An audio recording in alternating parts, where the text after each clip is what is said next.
League of Legends is a massively popular game. At the time I'm recording this intro, we got about 2.5 million people playing it, but that doesn't mean that the people that are here actually want to be here. League in my friend group goes by another, perhaps more apt name, Cock and Ball Torture. Every time I play this game, at the end of the night, there's at least one guy in call that's like drafting up his suicide note. You can just tell. But my cock is indestructible. You might catch me going solo queue norms on the weekends, and somehow, through some fucking miracle, I am having the time of my life out here. I think I'm the only guy that knows how to do that. Like, that's why I'm here. I'm gonna teach you how to have fun in League of Legends. Like, fucking trademark. Today, I'm going to tell you everything I know about Pantheon. And before I get started, I gotta give all the credit for this build to my brother. Now, this is not normally someone I would trust with having fun in League. He takes the game relatively seriously, and I've seen him get close to Diamond just about every season that he plays. That's a red flag. He also plays a lot of ADC. In fact, I would say he's probably the most talented ADC on my friends list right now. And when I see a player like this, the games I imagine them playing don't look fun. They look stressful. Especially when you put all those variables on someone that makes decisions like these. Yeah, and then what? What the fuck? But this time he's onto something. He found me a build that intrigued me so much that I was motivated to pick up a character that I've never even played. And when I started, I couldn't stop. I was completely entranced. I felt like my brother had really arrived at something special. Holy shit, Sammy, you are onto something. What the fuck was that? This is so strong. So I took Pantheon into the lab and I ran some tests. He responded really well to just about every item that I gave him. I was winning duels with 1v1 champions, I was assassinating easy targets, I was even actually impacting the game in a positive way, like cooperating in team fights and taking objectives. That was a weird experience, I'm not sure how I feel about that one. But one thing is for sure, this character can have fun in League of Legends. And it's all because of one simple, often overlooked synergy. Okay, pay attention, this part is going to be our foundation. Pantheon's passive makes it so every 5 attacks or abilities that you cast gets you one little piece of schmutz. And when you get 5, your next ability is empowered. This is called Mortal Will. Now, if you're playing meta Pantheon, you'll probably be using your Mortal Will buff on spears because the damage number is really high. But if you're a fellow intellectual gamer like me, you might see this as more of an opportunity. You see, Empowered W has a special bonus that makes your next auto attack hit 3 times in a row, and we can sneak a lot of value into that. Let's start with the easy one. Press the attack will be instantly procced here, and that will line us up to do increased damage with the rest of our combo. That's a really nice setup already, especially for gank, since your buddy is also going to be doing extra damage here. But if you add in the item that I put in the thumbnail, then things start getting really spicy. You see, Bork has an on-hit passive that deals % health damage that you'll be applying 3 times in 1 hit, as well as a 3-hit passive that steals their % health. It's a synergy so clean it almost reads palindromically. It's like a beautiful Pantheon poem, man. And with these 2 passives going off at the same time, the target is just totally fucked. We take a big chunk out of their health with the effects of the synergies, and we get extra move speed and damage to finish the job with spears and autos. Bork is the only power spike you need to get this game plan going, and I skip my mythic to get there every game, and yes, it is absolutely strong enough to warrant that. The Bork passive didn't seem high enough impact to me at first, but now I've seen the goddamn light, dude. This item will just hard carry you, like, not just when you get it, but throughout the entire game. And yeah, I mean capital T throughout. Maybe you didn't hear me correctly. We are playing Pantheon, and we're not going to fall off.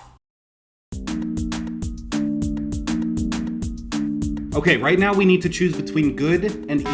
After extensive testing, Triforce is my pick for a mythic item because there's just so much shit on it. You got attack speed, you got health, you got move speed on hit, you got a stacking AD buff of which you could proc half of its maximum effectiveness on one ability, and you know what? Fuck it. Here's a Sheen. Yeah, you wanna take my car keys? Take my car keys. You wanna fuck my wife? Hey honey, somebody pick Triforce again. This is a really good item if you just want to bowl over team fights in one single expression of momentum. The attack speed from this plus the Bork will have you auto-attacking fast enough and hard enough that even when your abilities are on cooldown, you can still be pushing through the fight aggressively and building up those Mortal Will stacks for more empowered Ws. And the stacking AD further rewards aggression and will up your healing from the lifesteal on Bork. Between that lifesteal and the healing on Triumph, you should be able to chain targets pretty well and get some big team fight impact, either as a coordinator or as a flanker. Okay, now that was a lot of words, but what if I just want to fucking... Da, da, da. this item actually has a maximum IQ limit to purchase it. You have to be at least Mastery 5 on Garen to even consider it, but if you have the steel dome necessary to actually go through with this, you're looking at maybe the funniest way to play Pantheon in the whole game. I'm sure you've already gathered this, but 3 autos means you're going to be guaranteed to hit the flat true damage as an opener to your combo, and that's okay. This item definitely is not a power spike considering the fact that these crits are unreliable and weak early, but it's alright because this item actually has a partner with Gwinsu's Rage Blade. Now I haven't figured out which one of these items to build first, but I do know that when you put them together, the damage is like pornographically high. Gwinsu's translates all your crit into damage on hit and procs all on hit effects twice on every 3rd hit. You know what else happens every 3rd hit? Those double on hits also apply to Bork passive and any bit of crit you buy from here on out, and trust me, when I say that full crit Pantheon with Gwinsu's hits like a goddamn truck, I fucking mean it. Here, hold on. Cut to me in the editing process. I'll show you what I mean. Why did I fucking say that? Now I have to do math in public. Okay, so with a 100% crit chance, Gwinsu's is going to be doing 200 magic damage on hit 3 times because we're going to be hitting them 3 times with the thing. That's going to add up to 600 magic damage, but remember it's really going to be 800 because the 3rd time we hit it, it's going to hit twice. Kraken Slayer is going to do 50 true damage twice because it's being applied twice by the Gwinsu's, and it's also multiplied by 40% of your AD, but I really don't want to do all that math, so fuck that. 100 true damage. Bork is going to do 12% of their max health damage as physical damage, and it's going to happen 3 times because, again, we're doing the W with the 3 autos. This is going to add up to 36 max health damage as physical. But again, Gwinsu's procs it twice, so really this is going to be 48 max health damage as physical. Bork also has the 3-hit passive, which again we're going to be hitting twice because of the Gwinsu's passive, which does 150 damage at level 18, which adds up to 300 magic damage. So altogether that's going to be 1100 magic damage, 100 true damage, and 48% max health physical damage, and this is without the scaling from the text of the ability or any of the scaling that you would get from AD items, which like you definitely have because you built full crit. That is every time you hit W. Yeah, fucking subscribe. My favorite pick for item number 3 as a Triforce enthusiast is usually a lifeline item. You know the drill, Maw if there's a Fed Mage, Sterix if there's not. I also really like Death Stance for more bowl-over potential, but if you really want to go hard, you can get Axiom Arc. Axiom Arc is pretty tricky because you have to actually be good at Pantheon or at League of Legends, and I am neither. So usually I'll just buy the shield. From here, you'll probably need some quick dirty value so you can go for Grievous or GA and finish the game quick. But if you want to go long, you can still build stuff like Black Cleaver or even Wit's End for the on hit, and this will last you. I'm telling you, this doesn't fall off. Ultimately, the last few item slots are going to be pretty reactive to what's on the other team, so if you got a good eye for that, then you're pretty much good to go on value from the Bork and the Triforce, so whatever works. Now, if you're going Comedy Pantheon, I would definitely recommend using Essence Reaver for the Sheen. The mana passive is useless, but it's got crit on it, and if you're lucky enough, I think Gwinsu's can proc it twice. I'm not sure. Pretty unreliable and unintuitive, but I mean, it's pretty funny if you land it. Either way, the Sheen is worth it. If you're looking for more clever synergies, Phantom Dancer has a 4-hit passive, and I'm no mathematician, but the numbers 3 and 4 are, if nothing else, closely related, so you could probably get some value out of that. But there are other options that are probably better just for the raw effects. You got Bloodthirster for the lifesteal, Mortal Reminder for the grievous wounds, and you got Collector, like, for the violence, I guess. Oh shit, I almost forgot. There's one more mythic that I do like, but it's kind of situational. If the enemy team is all tanks, then you can use the % health damage on Divine Sunderer to cut through along with Bork and Black Cleaver. It takes some wind out of the aggressive playstyle, but if you need something like this and you have the forethought to get it, it'll perform really well. Yeah, it's another jungle character. I'm sorry, this is all I know how to do. But don't click off the video if you're a laner, because I have a specific support that you can duo with that will multiply these synergies to the point where there is honestly just no reasonable counterplay whatsoever. Also, my brother can confirm that this build does work great in the mid lane.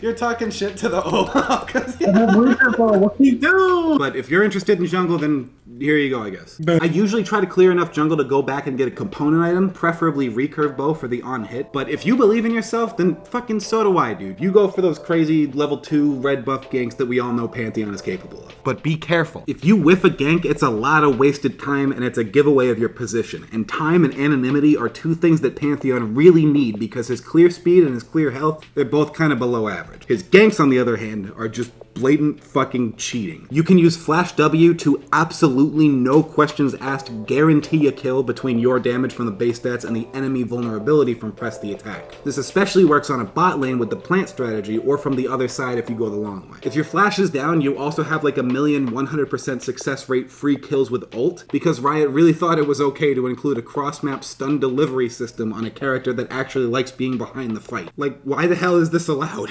Where was he supposed to go? Once laning phase ends, you should look to be flanking or picking out the out-of-position targets with your stun PTA lineup. From here, you'll essentially be looking at a game plan that's similar to like a CC support, like a Nautilus or a Leona, except you take all the kills, you do all the damage, and you don't need any of your other teammates. Like, fuck those guys. My greatest tip for you as a Pantheon player was also my brother's greatest tip for me, and that is if you feel like an ult could be big, just press the fucking button. By the time you think it through, you're already late, so just follow your dreams, dude. It'll work out. And lastly, I have one thing that is exclusive to Kraken Pantheon. You should know that your tower damage is absurd, and nobody can 1v1 you if you don't suck, so splitting is an option, but you gotta have really good map awareness, because if they outnumber you, your only escape is ult, and that is a rough escape for a character with no health items. Like, cut the video.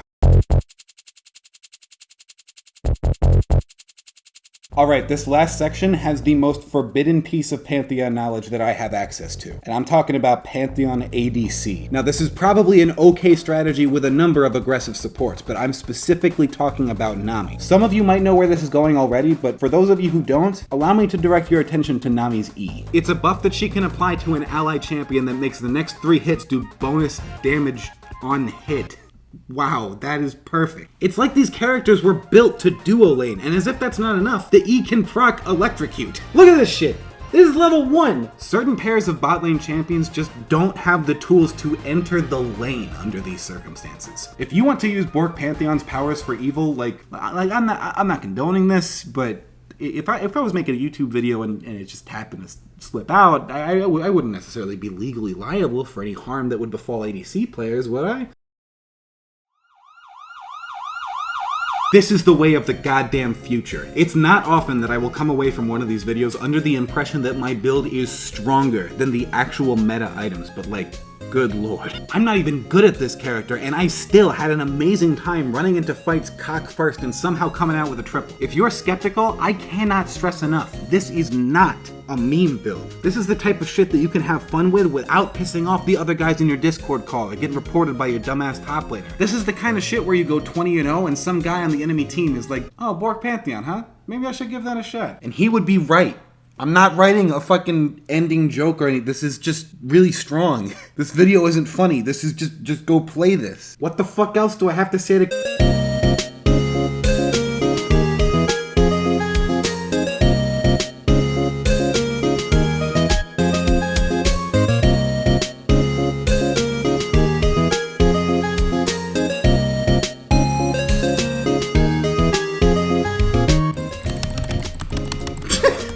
Dude, now you're hogging it. I want to play this. Yeah.